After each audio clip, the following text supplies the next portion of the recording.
Hello, Wilmer Church family.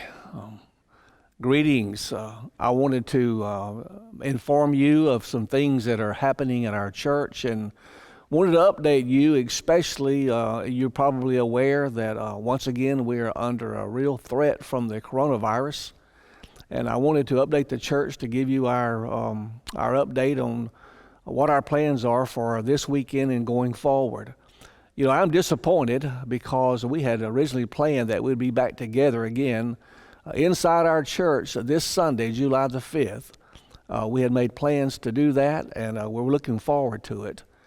I met with the deacons on Sunday evening, and we were discussing the logistics of coming back together again, and we had some apprehension about the situation as it was unfolding, but as events continued to go along Monday and Tuesday, with a real spike in infections in our county and in our state, local officials began to do some things to kind of help people to continue to social distance.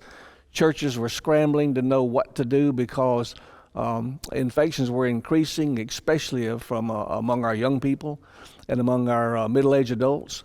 And so we began to pray and ask God to give us wisdom about what we needed to do regarding worshiping inside. And that seems to be the most dangerous place when you come together in a confined area. And oftentimes people who have the virus don't show any symptoms, and they're contagious quite often before they ever display any symptoms. And so praying about it and getting with the staff on Tuesday morning, I just began to pray and ask the Lord to give me wisdom as pastor to know what to do. And again, I'm disappointed. I know that you are, because we had certainly wanted to be together once again inside, but we're not going to be able to do that. We made the decision to cancel our inside service at 10:30 on Sunday mornings, but we will be having church. We have never continued to have church, and we've never stopped having church. We continue to have church at 6:30 outside. Right now, this is going to be the best thing for us because we can social distance outside. We're not in a confined area, and we're still having church. You know, I'm disappointed, as you are. I love to be in the worship center, but we have to remember, as New Testament believers, we are the house of the Holy Spirit. The Spirit of God lives inside of us, and wherever we gather in the name of the Lord. That's where church is. And so church for us will be whenever the church gathers together, if it's inside or outside, and we'll be outside at 6:30 this Sunday evening, and we look forward to that time together. We'll continue to update you. We'll look at it on a weekly basis, and we'll continue to update our church. We want to get back as soon as possible. I promise you, nobody wants to be back inside more than I do. I miss being in here.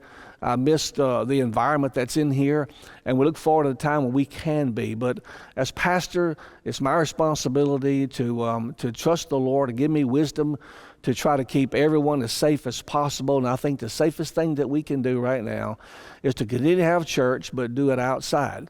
We're looking forward to this Sunday. You know, it's going to be the day after we have the 4th of July celebration.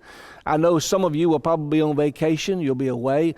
I hope everyone has a wonderful, wonderful 4th of July weekend, and we look forward to being together. Remember, we will be meeting every Wednesday night at 7 o'clock. We'll meet outside, and we're praying for a movement of God. We're praying for God to move. We're asking ourselves, God, why not move at Wilmer?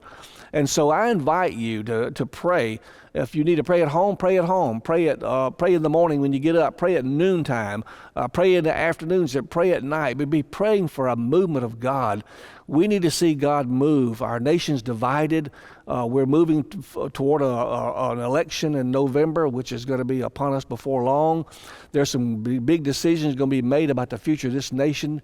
But we need to pray for the Spirit of God to move in our community, in our lives, in our state, and nationally. And so please join this revival effort. Again, our Sunday school lesson is on the social media every Sunday morning. It's on YouTube. You can go there. There's several opportunities for you to get the Sunday school lesson.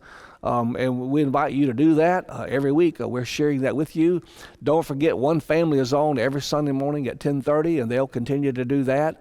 And then again, we're meeting every Sunday evening. We're having church outside at 6:30, and it's a comfortable atmosphere. We're on this side of the building where It's shady, and we're having a great time together, and we invite you to come and be a part of that. You know, I want to close with this. You know, in Galatians 6:9 tells us that we shall reap if we don't faint. If we continue to do good and continue to persevere in the midst of difficult circumstances, eventually we're going to reap if we just persevere and we don't give up. So we're under difficult circumstances, some circumstances like we've never seen before, but we're eventually going to be overcomers, and we're eventually going to see ourselves back together again, worshiping the Lord together inside and in our worship center. Until that time, just continue, please, to be patient and persevere, and keep trusting the Lord and gathering with us at 6:30 on Sunday evenings. God bless you.